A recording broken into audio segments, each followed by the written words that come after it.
Yep. All right, we're down here on the court with the competitors. This is my first video I've ever made for either channel without my like hoodie on. I feel kind of naked. I'm wearing jeans. You're wearing jeans. This is yeah, like it's we got dressed up for this occasion. Yeah. You can do it naked if you want. Well, I just have to go change. I don't have orange underwear on. You can see through his shorts. You can. Those are faded. So anyway, always just like to say thank you to the competitors for putting themselves out there. Thanks for battling today, guys. Really appreciate it. Great match. Great match. The first question I have for Mark is something that Scott and I both expressed after the first set. And Mark, I just heard you say something similar to what we said. Like I asked Scott. Scott picked you to win the match, by the way. I did not. Do you know what I predicted the score would be? What? 3-6, 6-4, 6-4. I was off by a game. So you're wrong. You screwed up in the first set. So after the first set, Scott and I both basically asked the question that you just expressed, like, what am I going to do? Like, what answers like can I bring for this problem of like how well Andy played in the first set? Yeah. What was your like mindset for the rest of the match going forwards after he won that first set? Well, that first set, I said in the commentator cameras and just general complaints of life that his forehand was just bullying me. Like his forehand's on another level. So if he's going to win like that, just not slapping winners, but you were just hitting lines, you were pushing it back, it was nice and heavy, accelerating. You probably have the best amateur 4-5 forehand I've ever seen. Like he's in not person. a 4-5, dude. Sorry, 5-0, as of today. Thank you. Disrespect him like that. I've been working hard for that. Yeah. So he's going to hit winners off the forehand. He's going to construct points. He's going to move me side to side. Sweet, good. But what am I going to do if he doesn't do that? Hit it to his backhand, and a tactic that I was actually working for a little bit, even in the first set, was a short, awkward forehand where it's well below the level of the net, where Andy had to brush up on it, which gives me time to kind of recover. So I unintentionally did that, but after I saw that for like, I think the third time, I'm like, oh, I could use that as like kind of a get out of free jail card type of deal. And it did work out for a little bit until you just started to, I think it seemed like you were slowing down your racket head acceleration the third game of the second set, and you're starting to spray a little bit. And I started to play a little bit better. So I just had to weather the storm, long story short. Well, real quick, I mean, your lob has been, today, was like the best I've ever seen. And I think highly of your lob.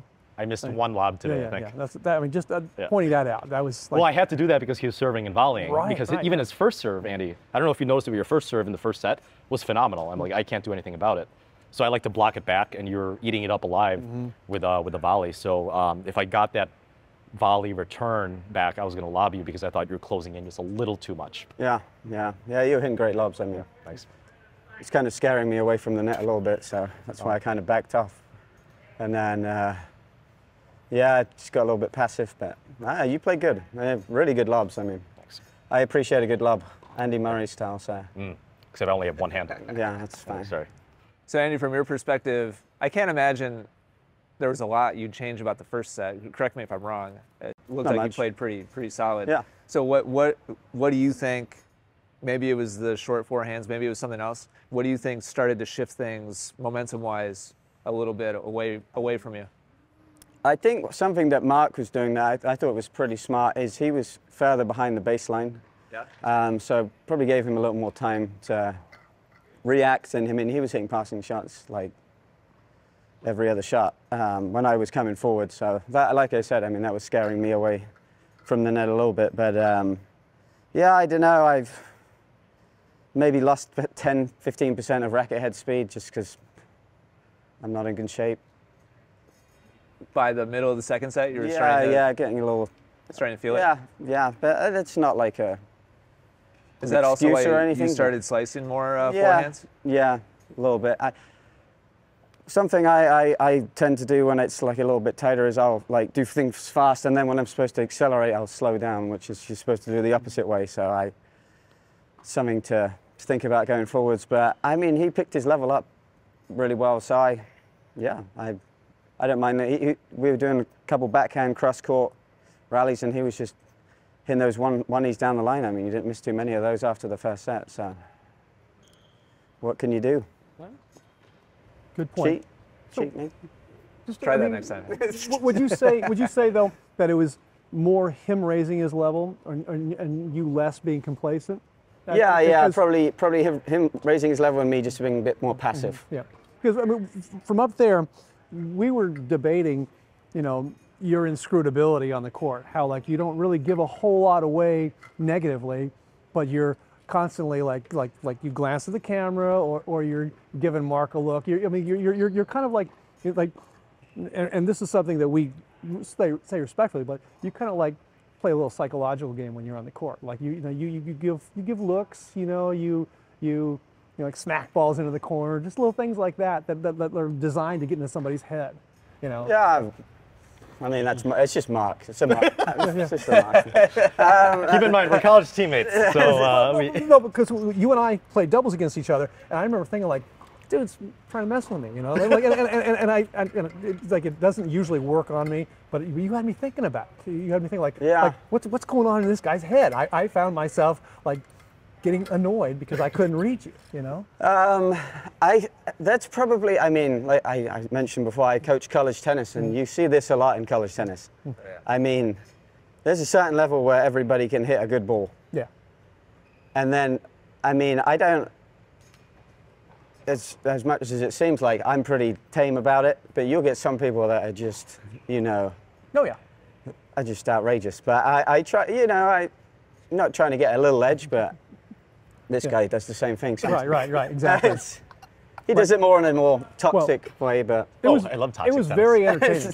It was very entertaining, you know, and it really made for an interesting narrative in the match. Is like like that there was this kind of this undercurrent of a give and take between the two of you guys, like what's going on between the points. No, And it made the match that much more fun. Yeah, I mean, in Britain we call it, you know, banter. It's just having gamesmanship, banter, same. banter. Yeah. Okay. Bants. Bants, the bants. Well, you should see what we talk about when the cameras are off. Yeah. When we play tennis. But You don't want to hear that. Well, you know, We'd be in jail. It's mainly Mark just giving me DMs of really weird stuff. I've had those conversations with Mark. Mark, question for you. Yep. I feel like one of your most confident shots over the last couple months has been your backhand drive, and in particular changing direction with it and going down the line. And it seemed like you really took a pretty big step away from that today. You ran around a lot more backhands than I remember you running around, and you sliced more than I remember you slicing recently. Was something feeling a little bit off about it today? the first set, I probably hit 1 or 2 backhand drives from the baseline. Yeah. I think right now my backhand is supposedly my second favorite shot, other than the lob from both forehand and backhand. But Andy was just bullying me. Like, even if I mean, I think he made a comment about me standing 60 feet back sometime in the second or third set. But even if I did take 60 feet back from the baseline, your ball, when you set up on the forehand, is just so heavy, especially on the inside out, that I have no choice but to slice it, because I feel like even if I set my feet, the racket is either going to break, I'm going to sail it long, or sail it cross court. I got a little bit more comfortable in the middle of the second set. I'll take a look at the edit when this is published, but I was a lot more confident driving the backhand in the second half of the second set and the third set. But I was still slicing a fair amount just because of his ball. I just couldn't do anything about it. Well, yeah, the forehand became less of a threat to you. I mean, you started slicing it more, and like you said, your racket head speed was a little slower. But God dang, that forehand when it's clicking, it really, I mean, you had no answer for it. Yeah, honestly, like I'm trying to think of any college match that Andy played when me and him were, I mean, we're not technically teammates because I was never on the team when you were on the team, but you probably had the biggest forehand on the court every single college match that you played. It's just amazing, like how much spin and pace he puts on it. I'm like extremely jealous. I mean, that's my favorite shot, but it's insane. I'm like, it's kind of annoying though, because then people see that and they just hit it to my backhand every time, which is crap. well, your backhand is solid, especially in the first set today. I mean, it's fine. It's passable. Well, your backhand with pace coming at it is nice and compact, and you redirect the ball really well. And there were some points in that first set where I was just, stroking my chin, going, yes, that's the stuff right there. It's when you slowed it down, started slicing, giving him less pace, that you were having to generate a little bit of pace, and it became more of a middle third kind of play for you. I definitely find it a lot harder to get spin on my, top spin on my backhand. Yeah, oh, for sure. I think that's with everybody though. You don't really see many people that can hit heavier backhands than they can forehands. Benoit. Benoit Pierre. Yeah. Yeah, he's French though. Oh, He's French. So it doesn't count. Doesn't count. All right, so any kind of anything you would change, final thoughts about the match before we close off? change. No, I did everything. Feel solid about? I mean, I wish I closed out the second set at 5-2, I believe. You broke me. And I wish I closed out the final set maybe a game earlier. I think you were giving me some Yeah. serves that I just dumped in the net. I'm like, I can't even get the point started, and I have no idea why. But overall, I'm like 95% happy. So there's just a few things I would change. You were saying that this was your first win over Andrew. Yeah, I don't. Yeah. And last. And last. Okay, well, So we're that's- never playing again? That's a good answer. See. Well, what would you change? Obviously not the score line. What I was doing, I mean, I think I was hitting good backhand returns, but I was just slicing every forehand return. I think that's probably my go-to just to get it in, but I think I should trust, just driving it a little bit more. Even if I don't get as many in, I think I'd probably win more points in the long run. Do you find that there's like a level of that drive that is optimal, like in terms of like, because I think that you went at was it 4-0? No, was it 3-0 in the 3-0 in the first set? Yeah. And you had, it was a game point for Mark, and you just unloaded like one of the biggest forehands of the match, and it was like that long, and I don't know if that was born of frustration or if you were just like trying to make a statement.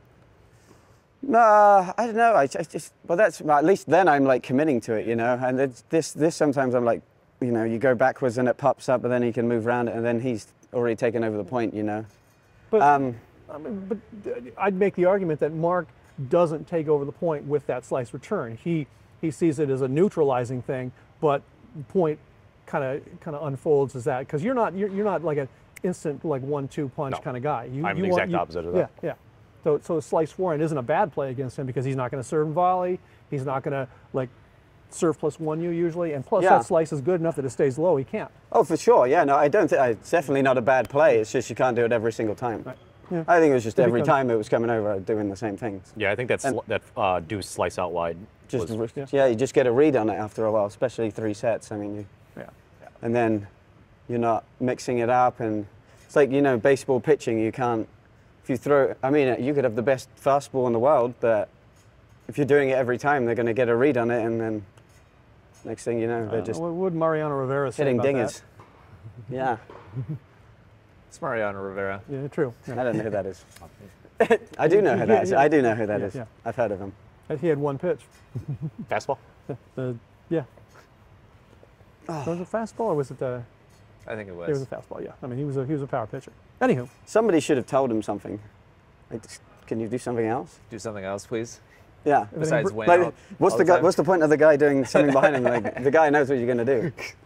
I mean, if it's that To good. catch it. To catch it. To catch it. If it ain't- Oh, he has to catch it. Okay. yeah. If it ain't Catcher. broke, don't fix. He's a catcher.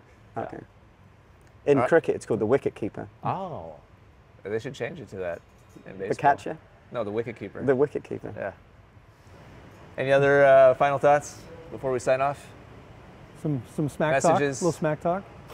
Anybody you want to call out for next match? Olive. Olive. Go say it. It's you. Double bagel? You're calling double bagel today, Mark? Yeah. If I double bagel Olive, I get to own Essential Tennis for a month. All the Real passive- tennis, yeah. Essential tennis. No. Real tennis. that would be a bad business move. Yeah, I'd be worried that she'd tank it and then you guys would like split it somehow. It'd be like the new Twitter, right? Yeah, right. If she beats me, I pay for her flight to California and back. I mean, you just get suspended. Or reinstate after Elon Musk buys YouTube. Good plan. No parody channels though. No period. Fight. Any final thoughts, Andy? It's good to run around. It's always good to run around. I don't Thank know you. when this is going out, but have a good holidays. Couple weeks. Yeah. Yep. Thank you for Actually, playing. that's timely. Yeah. Yeah. Yeah, it'll be very, very close. Yeah. All right, thanks everybody for tuning in. Good We'll job. catch you again next time. Thank you guys for playing. Good job. And one for you. Take care. Scratch. Out.